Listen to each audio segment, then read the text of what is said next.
Today, we're diving into one of the most incredible stories in all of ancient history, Egypt's New Kingdom. This is an epic tale of how a conquered people clawed their way back to build a world-spanning empire. It's about a woman who became king, a pharaoh whose radical ideas almost tore the kingdom apart, and how it all ended in a mysterious, world-ending catastrophe. But this whole story really starts with one big question.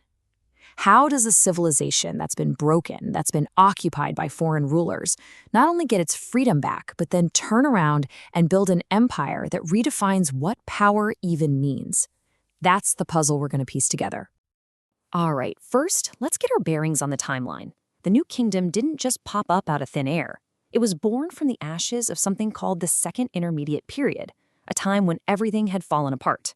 Central government in Egypt? Gone. For the Egyptians, this was way more than just a political problem. It was an existential crisis. And that brings us to our first chapter, A Kingdom Reborn. This is a story of war, centered on a powerful foreign enemy and the one Theban leader who would change Egypt's destiny forever. So, who was responsible for this time of division? A group that the Egyptians called the Hyksos. They had originally come from Canaan as immigrants, but over time, they grew so powerful in the Nile Delta that they just took over. For almost 200 years, Egypt was split in two. These foreign kings ruled from their capital in the north, while the true Egyptian pharaohs were stuck, basically cornered, in the southern city of Thebes. Sooner or later, someone had to fight back, and that someone was Pharaoh Amhos I. He led the armies from Thebes in a brutal, relentless war, finally smashing into the Hyksos capital of Avaris and kicking them out of Egypt for good. But here's the key part. Ahmose didn't just stop at the border. He kept going. He pushed his armies south into Nubia and east into Palestine, turning a war for freedom into a war for empire. This, right here, was the birth of the New Kingdom. With Egypt united and its armies on the march, the gold in tribute started pouring in. This kicked off an era of absolutely unimaginable wealth and confidence. You could call it the Golden Age, and it produced one of the most incredible, rule-shattering leaders in the ancient world. Enter Hatshepsut. Now, she was only supposed to be a regent, kind of like a placeholder, ruling while her young stepson was still a kid. But Hatshepsut? She had much bigger plans. Instead of staying in the shadows, she did something truly audacious. She declared herself pharaoh. She started wearing all the male symbols of the king, the headdress, even the fake ceremonial beard. And for over 20 years, she ruled as the absolute top dog. I mean, this was completely and utterly unprecedented. You know what's really fascinating? It's how the official Egyptian scribes dealt with this. They didn't try to hide the fact that she was a woman. Instead, they got creative with the language. You see these inscriptions that cleverly mix male titles with female grammar, giving you these incredible phrases like, His Majesty herself. It's just a brilliant way to capture the unique reality of her power. And here's the thing, her reign was a huge success. Under her rule, Egypt was peaceful, prosperous, and she commissioned some of the most beautiful buildings of the era. So why was her memory later erased? Well, all the evidence suggests it wasn't about revenge. It was pure politics. After her death, her stepson, Thutmose III, likely had her name scrubbed from the monuments to make sure the path was clear for his own son to become pharaoh, with no questions asked. Okay, so after generations of stability, of tradition, of prosperity, the New Kingdom was about to be hit by a shockwave. It came from a single pharaoh with a radical vision, a vision that would threaten the very soul of ancient Egypt. You have to understand, for 1,000 years, Egyptian society was built around a huge family of gods. The most powerful of them all was Amun-Re, the king of the gods. His priests, based in the city of Thebes, were incredibly wealthy and incredibly influential. This religious system was the bedrock of the entire empire.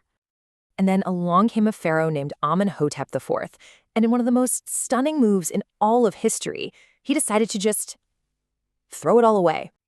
His revolution was fast and it was total. First, Akhenaten declared that all the old gods were finished. There was only one true god, the Aten, which was the physical disk of the sun. He then changed his own name to Akhenaten. He abandoned the ancient capital of Thebes and built a brand new city out in the desert. And here was the killer move. He declared that only he and his queen, Nefertiti, could speak to this new god. With that one act, he made the entire powerful priesthood of Amon-Ra completely irrelevant. But a revolution this extreme? It just wasn't built to last. The second Akhenaten died, the backlash was immediate and overwhelming. His successor, a boy king you might have heard of named Tutankhamun, immediately restored the old gods, abandoned Akhenaten's desert city, and started the long process of scrubbing the heretic king from every monument in Egypt. So Akhenaten's wild experiment was over, but you can bet it left a deep scar. The whole country was shaken, and what they craved now was a return to tradition, a return to strength and glory. And they found their champion in a pharaoh whose name would become a legend, Ramesses the Great. Ramesses II was a warrior through and through. He was determined to make Egypt feared and respected again. And to do that, he had to take on the other superpower of the day, the Hittite Empire.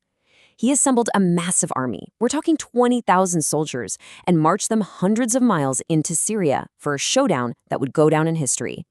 Now, this is where we see Ramesses' true genius for propaganda. The reality is, the Battle of Kadesh was a tactical mess, a near disaster where Ramesses was almost captured. But that is not the story he told back home. He spun it as an epic personal victory, covering the walls of every temple with huge carvings of himself, alone in his chariot, single-handedly defeating the entire Hittite army. It was an absolute masterclass in building an image of invincibility. And his reign was just epic in scale. He was on the throne for over 65 years. Think about that. He fought huge wars, he secured Egypt's borders, and he became the biggest builder in Egyptian history, putting up countless temples and giant statues of himself everywhere you looked. He really was the last great, monumental pharaoh of the New Kingdom. But no golden age lasts forever. And the fall of the New Kingdom wasn't just an Egyptian story. It was part of a much bigger, much more mysterious catastrophe that brought the entire world of the Late Bronze Age crashing down. At the center of all this chaos was a mysterious group that the Egyptians called the Sea Peoples. To this day, we don't really know who they were or exactly where they came from, but we know what they did. This loose confederation of seaborne warriors swept across the Mediterranean, burning cities and toppling kingdoms wherever they went. And the destruction was everywhere. It wasn't just Egypt. The great palaces of the Mycenaeans in Greece burned to the ground. The powerful Hittite Empire, Egypt's great rival, completely wiped off the map.